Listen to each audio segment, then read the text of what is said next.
President Trump visits El Paso, Texas later on today. First off, he goes to Dayton, Ohio. Then he goes to El Paso. So I'm going to bring in Texas Congressman Lance Gooden.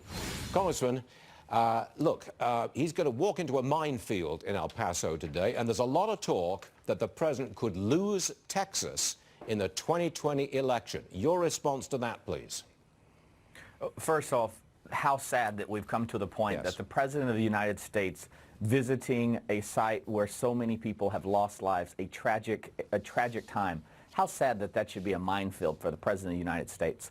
We have members of Congress, we have presidential candidates that before the day had ended, they are criticizing and blaming the President of the United States for a mass shooting similar to those that took place when Barack Obama was president. Democrat presidents have had many mass shootings and tragedies on their watch. It's horrible. It's a terrible problem. But to blame the President of the United States on day one is just outrageous to me. Some of the cries that we have seen from a presidential candidate and members of Congress in El Paso, I think, are shameful, distasteful, and should give every American pause that that's what their Congress has come to. Granted, but it is a political tactic to attack the president for his rhetoric and attack him on the grounds that he didn't say anything about guns when he made his statement about white supremacy. And I return to the question. Can you imagine? But I got to return it, Lance. I got to return to this. Sure.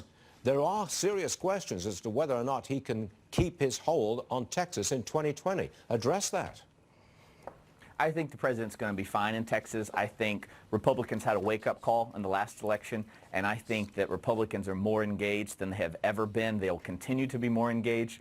Republicans are taking this election cycle seriously, and I think we've rested on our laurels. Politically, over the last decade, things have been so good for Republicans that we're now realizing it's time to take action. It's time to engage voters that previously haven't been engaged, and you'll see some drastic improvement with respect to taking this election seriously in 2020. The president is basing his re-election campaign on the prosperity that his growth program has created for the economy, and also for the return on your 401k, the stock market rally.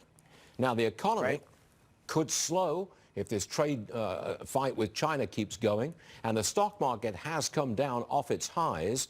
I put it to you again, Lance, that maybe the president's vulnerable on his key issue.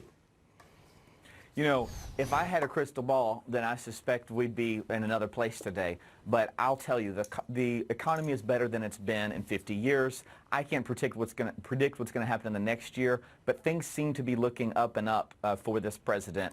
I think one thing that Democrats and Republicans can agree on is this president has a tendency to get lucky when it comes to areas that people think he's in the wrong on. This economy is one of them. Last election was one of them, and he didn't win because he was lucky, but this president makes things happen, and this president will make things happen in this next cycle. The economy is growing. Democrats know that, which is why they're not talking about it, which is why when a tragedy like this happens, they don't talk about the things that we should be talking about. They start slamming the President of the United States. It's unconscionable, and you're going to see continued distractions for the next year and 3 or 4 months until we get to the election next year. But I think Donald Trump's fine in Texas. I think he'll be fine nationwide.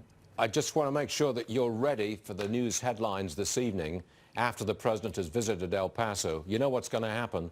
Every demonstrator, every protester, every voice that hates him will be all over the evening news. You ready for this? Oh, yeah.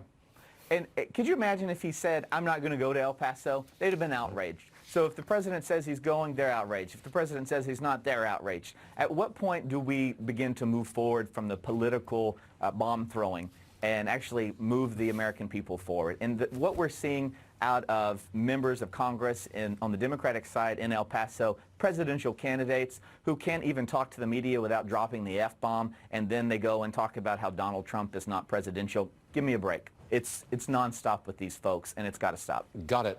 Congressman Lance Gooden, Republican, Texas, thank you very much for being with us on an important day, sir. We appreciate it. Thank you.